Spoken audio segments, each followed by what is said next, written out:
Tam chatma samam vichakshmahe. Naham nayuyam radritam gatim vidur.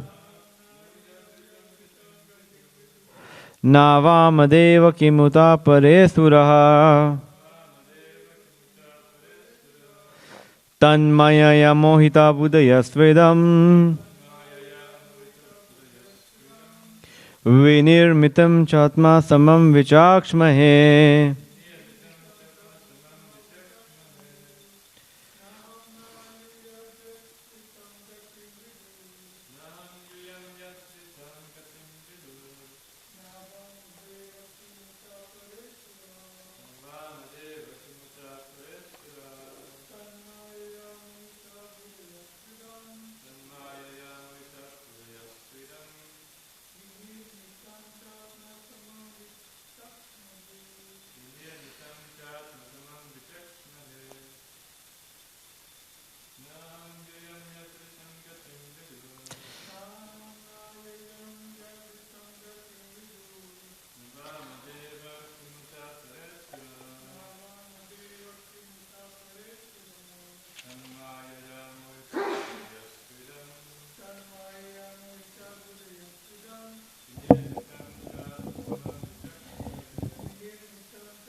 Word for word translation. Na, neither.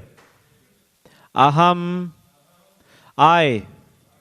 Yuyam, all you sons. Yat, whose. Ritam, factual. Gatim, movements. Vidu, do know. Na, nor. Vamadeva, Lord Shiva.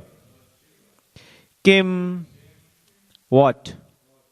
Uta, else. Apare, others.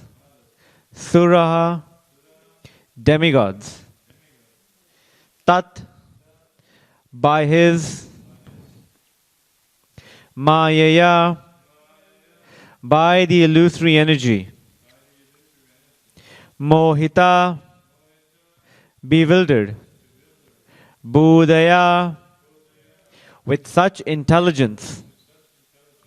Tu, but. Idam, this. Vinirmitam, what is created. Cha, also. Atmasamam, by dint of one's personal ability. Vichakshmahe, observe. Translation and purport by His Divine Grace Srila A.C. Bhaktivedanta Swami Srila Prabhupada. Srila Prabhupada ki. Translation. Since neither Lord Shiva nor you nor I could ascertain the limits of spiritual happiness, how can other demigods know it? And because all of us are bewildered by the illusory external energy of the Supreme Lord, we can see only this manifested cosmos according to our individual ability. Purport. We have many times mentioned the names of 12 selected authorities, Dvadasa Mahajana, of which Brahma, Narada and Lord Shiva head the list as the first, second and third in order of merit of those who know something of the Supreme Lord. Other demigods, semi-demigods, Gandharvas, Charanas, Vidyadharas, human beings, or Asuras cannot possibly know fully about the potencies of the Absolute Lord Sri Krishna. The demigods, semi-demigods, Gandharvas, etc. are all highly intelligent persons in the upper planets. The human beings are inhabitants of the intermediate planets, and the Asuras are inhabitants of the lower planets. All of them have their respective conceptions and estimations of the absolute truth, as does the scientist or the empiric philosopher in human society. All such living entities are creatures of the material nature, and consequently they are bewildered by the wonderful display of the three modes of material nature. Such bewilderment is mentioned in the Bhagavad Gita 7.13. Tribir gunamai bhavarebi sarvamitam jagat. Every entity beginning from Brahma down to the ant is individually bewildered by the three modes of material nature, namely goodness, passion, and ignorance. Everyone thinks in terms of individual capacity that this universe, which is manifested before us, is all in all. And so, the scientist in the human society of the 20th century calculates the beginning and end of the universe in his own way. But what can the scientist know? Even Brahma himself was once bewildered, thinking himself the only one Brahma favored by the Lord. But later on, by the grace of the Lord, he came to know that there are innumerable more powerful Brahmas as well, in far bigger universes beyond this universe. And all of these universes combined together form Ekapad Vibhuti, or 1/4 of the manifestation of the Lord's creative energy. The other 3/4 of his energy are displayed in the spiritual world. And so, what can the tiny scientist with a tiny brain know of the absolute personality of Godhead, Lord Krishna? The Lord says, therefore, Mohitam nabijanati mam ebhya param avyayam. Bewildered by such modes of material nature, they cannot understand that beyond these manifestations is a supreme person who is the absolute controller of everything. Brahma, Narada, and Lord Shiva know about the Lord to a considerable extent. And therefore, one should follow the instructions of these great personalities instead of being satisfied with a tiny brain and its playful discoveries such as spacecraft and similar products of science. As the mother is the only authority to identify the father of a child, so the Mother Vedas, presented by the recognized authority such as Brahma, Narada, or Shiva, is the only authority to inform us about the absolute truth.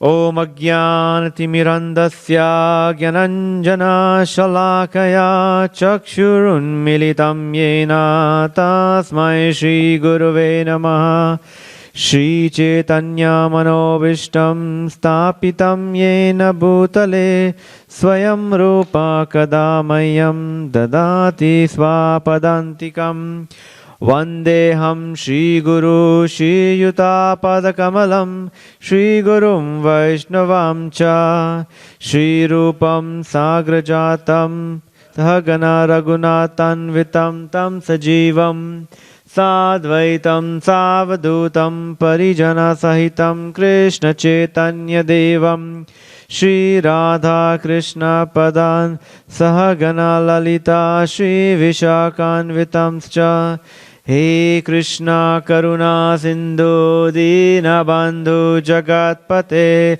Gopesha Gopika Kanta Radha Kanta Namostute Tapta Kanchana Gaurangi Radhe Vrindavaneshwari Rishabhanu Shute Devi Pranamami Hari Priye Vancha Kalpatirubhascha Kripa Sindhu Bhaevacham Patitanam Pavanebhyo Vaishnavebhyo Namo Namah Jai Shri Krishna Chaitanya Prabhu Nityananda Shri Advaita Gadadhara Shri Vasadi Gaura Bhakta Vrinda Hare Krishna Krishna Krishna Hare Hare Hare Rama Rama Rama Hare Hare Hare Krishna Krishna Krishna Hare Hare Hare Rama Rama Rama Hare Hare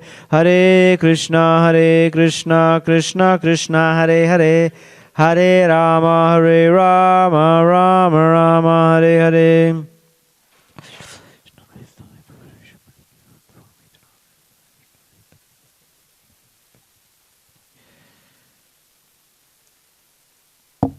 Hare Krishna. So we are reading this section of the Bhagavatam, which in one sense is themed that no one can completely know the Lord and His activities. In the previous verses, we could see where I'll just read the translation to verse 36 again.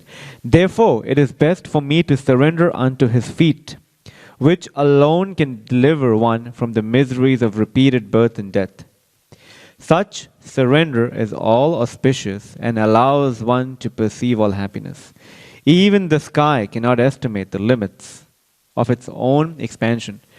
So what can others do when the Lord Himself is unable to estimate His own limits? And then we read here, 37, since neither Lord Shiva nor you nor I could ascertain the limits of spiritual happiness, how can other demigods know it?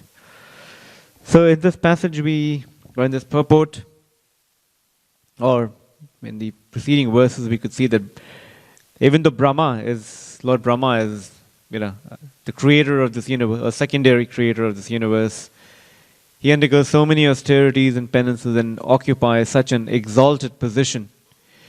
Yet in no way he hints at his own greatness.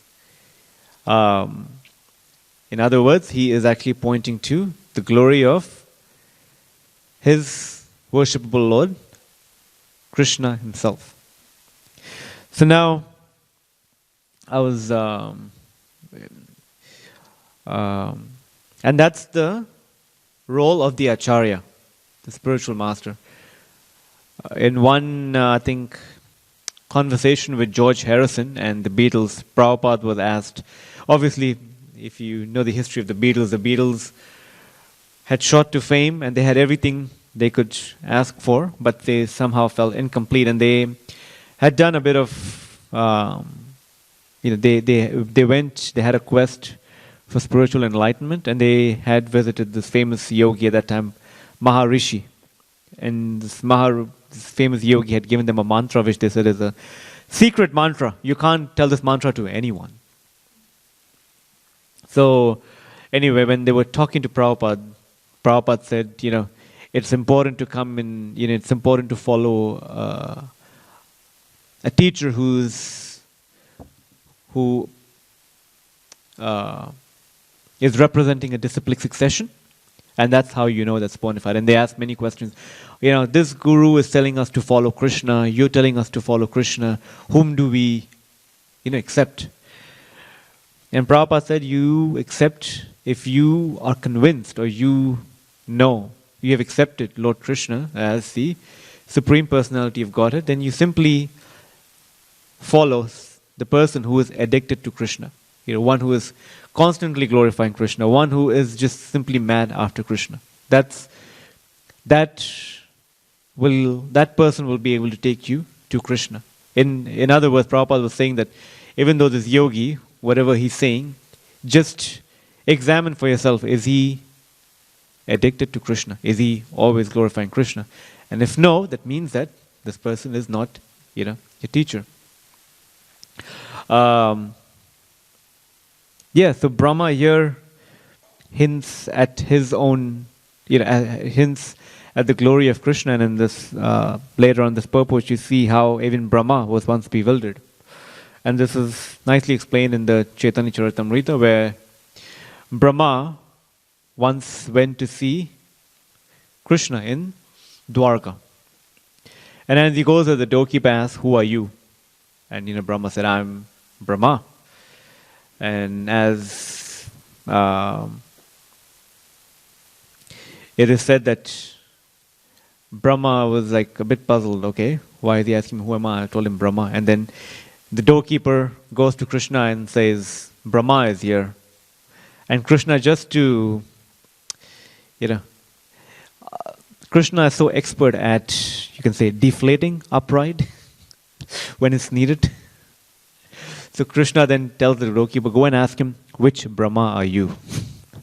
And he goes to doorkeeper and he goes to Brahma and says, by the way, which Brahma are you? And Brahma is like, okay. Tell him I'm the four-headed Brahma. And then again the doorkeeper goes to Krishna. Krishna, like I said, the most expert of all mystics, he called for all of the Brahmas from all over the universe to come. Some of the Brahmas had 10 heads. Some had 100 heads. Some had 200 heads. Some had 1,000,000 heads. And then they all assemble there. And then this four-headed Brahma goes there and like, uh-oh. Now I see what the problem is. And then he bows down. They all pay obeisances. And then he goes to Krishna. And then he goes back and then he understands, okay, I thought I'm great. But there's someone even greater. Once I heard Tamal Krishna Maharaj say that we always think we're doing great service, and that, makes us feel good. But we should always understand there's someone always doing better than us.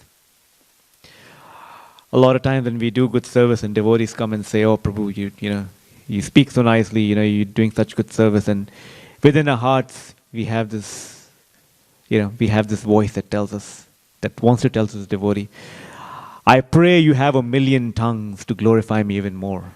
Just keep glorifying me. That gives me immense pleasure, but we don't tell it to that person, but we have this desire. So that's our conditioned nature. We bring that conditioned nature into, even our devotional lives. This is one story once of His Bhakti Tirtha Swami. That's been described in the Black Lotus, in which he was the most successful book distributor in the Eastern Bloc, Soviet. He was distributing books behind the Iron Curtain, and he went through he had taken a lot of risks and went through a lot of austerity. Sometimes he would even chant in the bathroom, because that was the only place where he could chant, in a public bathroom.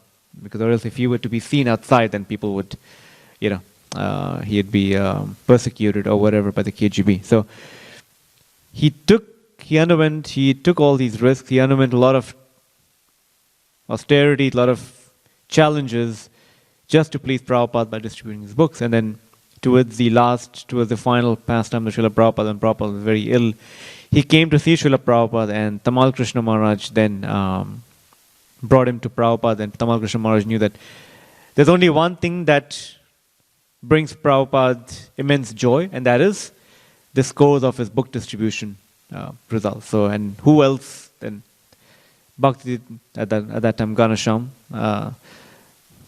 Das himself could tell the scores, and that'll rejuvenate Prabhupada's spirit. So, as Bhakti Tirtha Swami was describing to him that these are the results, this is what I've done, and Prabhupada just started to just was having tears of ecstasy hearing it, and then all of a sudden he embraced Bhakti Tirtha Swami, and he said, "Your life is now a success." And from what I've read, from what I've heard, I think that's the only devotee that Prabhupada ever said that to, that your life is a success. And I think he also said that in this very lifetime you'll see Krishna. I can't remember exactly the second part, but he said for sure that your life is a success. So, that was the first day. And then the second day again, Ganasham Das came again, and Tamal Krishna Maharaj knew again, okay, today you give the news of this particular preaching that you're doing. And Prabhupada was there with a guest, and as Prabhupada was speaking to his guest, Ganasham Das came and sat there, and then he started to narrate, all that he was told to say, and Prabhupada didn't even pay any attention. Like, he just totally ignored him. And then after a while, Prabhupada said, he just chastised him. Who do you think you are? Are you the doer of whatever you're doing? Don't forget, Krishna is the doer. It's only because of Krishna that we are able to do all of these. Anything great or, of any significance is all Krishna is empowering us, but that potency is through Krishna. Don't ever think you're the doer. And Maharaj said that a lot of devotees ask me of those 2 days, which day is that I'll forever treasure in my heart. And he said the second day when Prabhupada chastised me. Because that was Prabhupada's affection. That Maharaj in his true humility saying that little bit of pride that Prabhupada saw in me, Prabhupada just totally slashed that altogether by saying that you're not the doer. Krishna is the doer. So in our lives too, we, even in our own Krishna conscious domain, in our services we tend to get carried away by that mentality. And again, this has been described in the Bhagavad Gita, chapter 3, verse 27. Prakrite kriya manani gunai karvani sarvashaha ahankara vimudatma karta ham iti manyate. The spirit soul, bewildered by false ego, thinks himself to be the doer of activities, which in actuality is carried out by the three modes of material nature. So as long as we are approaching Krishna on the strength of our own endeavor, then we are within those modes. We are above those modes when we welcome Krishna's grace in our endeavor. Now, here there's a mention of Lord Shiva as well. And this has, a lot of times, this has been described in connection with the pastime of Mohini Murti in the 8th canto. The pastime goes as such that when the demigods and the demons were churning the milk ocean, the nectar ended up in the hands of the asuras or the demons.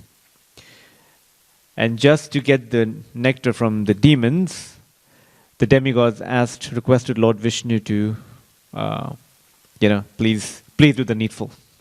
And then Lord Vishnu incarnated as Mohini Murti, the form of the most beautiful, most attractive woman one has ever seen. And she then approaches the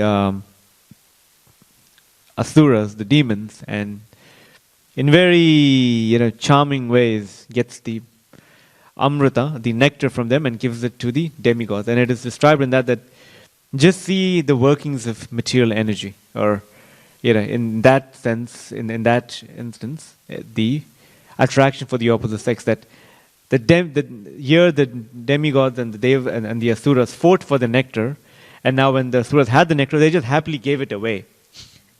They didn't even want to fight for it. They just gave it away just to this attractive woman.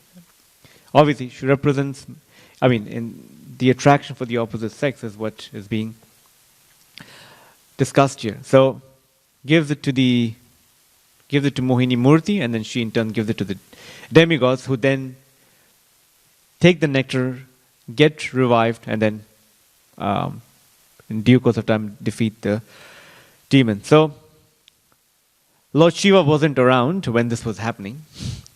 So then Lord Shiva hears of this pastime and he's like, wow, how wonderful, how amazing. I've seen all of these incarnations of the Lord, but I haven't seen this incarnation. So he goes to him and Mother Parvati, along with his associates, go to Vishnu. And it's nicely described in the canto, in the 8th canto. When he goes to Lord Vishnu, it's not that he just goes there and says, hey, Lord Vishnu, can you show me incarnation? He starts off with offering prayers. And after offering prayers, Lord Vishnu asks him, okay, what do you want? And Lord Shiva again places request that, my Lord, I've seen all of your incarnations, but I haven't seen this incarnation that bewildered the demons. Now, we need to understand here that this incarnation of Mohini Murti bewildered the demons, but it did not bewilder the demigods. So Lord Shiva went in with this, or as the pastime is described, that because this incarnation did not bewilder the demigods, I am the greatest of the demigods. So this will not even, bewilder me. So Lord Vishnu is there, sitting there, and he kind of chuckled and he said, okay, this, whatever is about to happen will be a historic event. So he warns Lord Shiva that, okay, this did bewilder the demons, but not the demigods. And, are you sure you want to see it? Lord Shiva says, yes, yes, my lord, I want to see it. And Lord Vishnu says, so be it. And he goes away, and then Lord Shiva goes away to his to Kailash as well, or to wherever he was heading to. And all of a sudden, I think within a matter of few moments, this nice, beautiful scenery that appears in front of Lord Shiva's eyes, and in front of their eyes, a beautiful forest, fragrant flowers, and all of a sudden, behind this tree, there's the form of this woman, the most attractive woman that that's ever appeared to the vision of Lord Shiva. She appears and she is bouncing a ball. And now we need to understand Lord Shiva. Who is Lord Shiva? Lord Shiva is the husband of Bhavani, who is the controller, or who is the superintendent of the material energy. When he is performing his austerities in Kailash, she can't even get, she has to struggle so hard to even get a little bit of attention from Lord Shiva. And she is Maya Devi personified herself. So, when we see Lord Shiva being, or as we see subsequently being captivated by Mohini Murti, what is it that's captivating Lord Shiva? The Lord's internal potency is about to bewilder Lord Shiva in the exact same fashion as the external energy bewilders us. So, this lady appears, and you got to understand, Maya Devi or Mother Parvati is standing right next to Shiva, and Lord Shiva is about to see this happen, and the moment he sees this woman, it says he gets intoxicated by lusty desires. So much so that he just leaves Parvati, leaves his associate, and just starts chasing this, incarnation of Mohini Murti. And he's just chasing her, the Bhagavatam describes, just as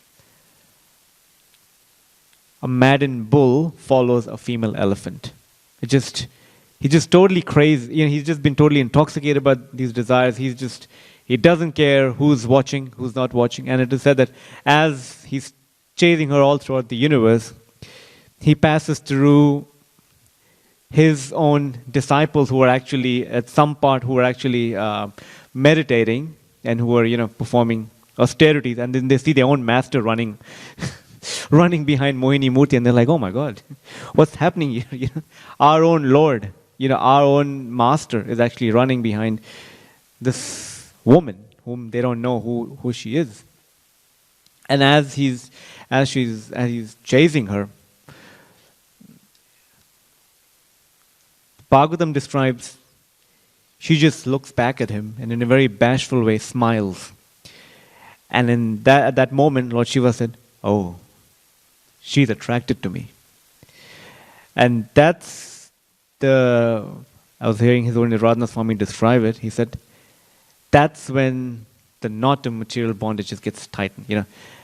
Our attraction for the opposite sex in this material world is what ties us to this chain of, birth and death. So she looks at him, he looks at her, and then she's running around. He just can't get hold of her. Finally, when he gets hold of her, he embraces her, and Mohini Murti very tactfully then just manages a way out, and then she runs again. And it's said at that very moment, Lord Shiva discharges semen. Now, and we need to understand, this is Lord Shiva semen. And it falls on the earth, and it transforms into gold mines. So, the materialists, when they see gold, they see their own, gold is obviously signified as, a form of sense gratification. So all of us that are attracted to, any kind of gold, gold chain, gold ring, even gold teeth. Sometimes you see people have gold teeth. The demons look at it, oh, that's for our gratification. But we as Vaishnavas see it as, in one sense, what's described as the semen of Lord Shiva. But again, it's coming from such an exalted personality that we use whatever it is in the worship or in the service of Krishna. So after he's released his semen, and then finally he comes to a sense, oh, then you're like, oh, okay. What just happened? And it is said that the moment he realizes what's happened, he does not even feel the slightest embarrassment on what's just happened. And why? He realized how great my master is. How wonderful is the illusory potency that even I couldn't control myself. And then he realized, and he just joyfully goes to the Lord, and he tells the Lord, I truly can't understand your inconceivable potency and how wonderful it is that this happened. And then it is said that Lord Vishnu himself glorified Lord Shiva, that in this whole creation, it's only you who is above the modes. Nothing, you can't come under the modes. I give you this benediction that nothing will ever bewilder you. Again, Lord Shiva accepts that it was Lord Vishnu that that basically took the avatar of Mohini Murti just to bewilder him, and it's Lord Vishnu, his internal potency that was at work. So, by this pastime we understand Lord Shiva's love for Vishnu. And then at the end it's described that Lord Shiva turns around and tells Parvati and all these other personalities, all of his associates there, after performing mystic yoga for 1,000 years, you asked me whom I was meditating upon. This is the personality that I'm meditating upon. And he is just so ecstatic. Just imagine if something would have happened to us, if we were to be dragged in front of our friends and our family in such a way, how humiliating would that have been for us? But this is Lord Shiva, and in his true humility, he accepts Lord Vishnu as a supreme, and his potency to be, the one that enchants everyone. So, this pastime is there for us to understand that we should never ever let our guard against Maya. Even the slightest opportunity we give, Maya is just going to come in and just, do her bit. In fact, there's this one pastime of Srila Prabhupada in London. The Prabhupada, I think, either the night before or that morning, he told his disciple that you may all fall down, but I will never fall down. And the disciple oh damn. And then later on they see that Prabhupada was taking darshan of the deities, and he was just very intensely, had his hands folded in front of, I think, Radha London Ishwara, and praying very intensely. And then the devotees later on asked him, Prabhupada, what were you praying? Or asking Radha London Ishwara? And he said, I was praying that I never fall down. I was requesting them. So that should be our prayer when we come in front of Radha Gopinath, to always engage us in their service. That for however unqualified we may be, how incapable we are, but to please always keep us engaged in their service and the service of Srila Prabhupada and the Vaishnavas, because that's the only tonic for us to be situated above the modes. And again here, Lord Brahma himself and Narada Muni and Shiva, they are the Mahajans. So as the Mahajans, they always prescribe the way for us to advance in our Krishna consciousness. So we follow authorities, we follow the great personalities who show us the path for us to surrender our lives unto Krishna. And again, who else better for us to follow than the footsteps of Srila Prabhupada? So I was remembering this one pastime.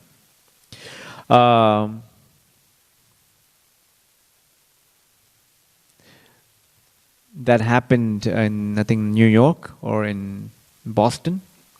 And this pastime goes, how in the early days, whenever devotees would go to Prabhupada and said, Prabhupada, we have these challenges, you know, the place that we are renting, we are having to leave, we are having to vacate because the landlord doesn't want us there.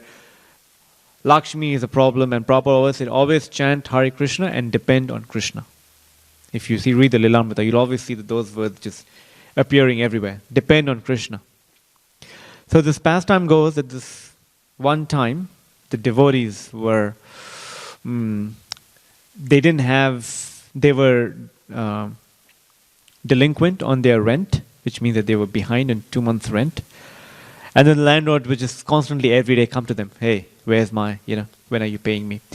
Finally, the landlord had enough, and he told them, today at 12 p.m., at noon, if I don't get my past 2 months' rent, plus I want the advance rent for the following month, pack your stuff and be out of here by whatever, like 3 p.m. I'm just saying, right? So devotees were in anxiety, and they were like, okay, what do we do? And the devotee said, as Prabhupada writes in his letters to us, always chant Krishna's name and depend on Krishna. So what do we do? Well, we just go on Harinam and just do what we can do. So the devotees go on Harinam. The whole temple, everyone in the temple went on Harinam, and they go on Harinam, and they're chanting just so sincerely that, they know that we only have 2 hours before we have to go back and then just pack our things and go. So just let's do our best for the Harinam. So they go, they chant sincerely, and described at 11:30, a man shows up to the devotees and he gives them an envelope and he says, for Krishna. You know what was in it? Past 2 months' rent plus the next 2 months' rent. He gave it to the devotees. No one knows who this man was, just disappeared. And the devotees then basically, came to realize this Prabhupada's words never go in vain, or depending on Krishna never goes in vain. And there are many such pastimes. If you come to know of early pastimes in the of the early 70s, how devotees just out of their sincerity, just to depend on Krishna, it's so inspiring to see how Krishna worked in such amazing ways, how he revealed himself to them, that it gives us that inspiration to always also carry out our duties and to also serve Srila Prabhupada, Sri Radha Gopinath and the devotees in that way. Okay, I'll finish here if anyone has a question or a comment, and then if not, then we can, yeah. Thank you, bro.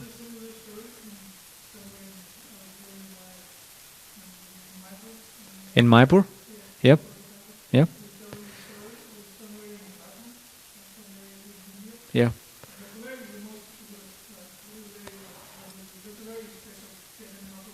Yeah. Yeah.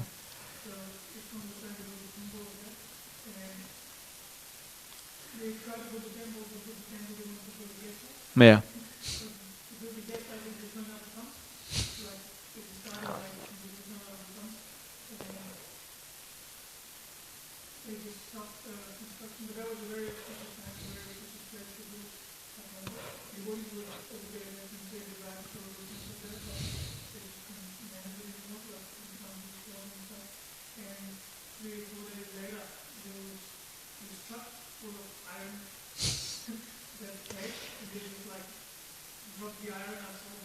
Wow.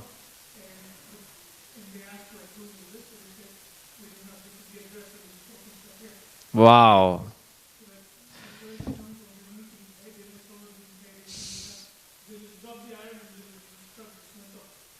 Joy.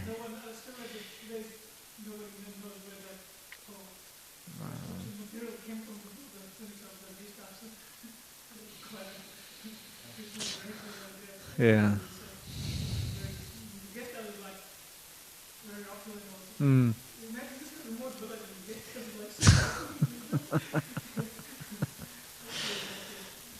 Wow. Joy. Yeah, I mean, Krishna works in mysterious ways. Thank you, Prabhu. Hare Krishna. Granth Raj Srimad Bhagavatam ki. Srila Prabhupada ki.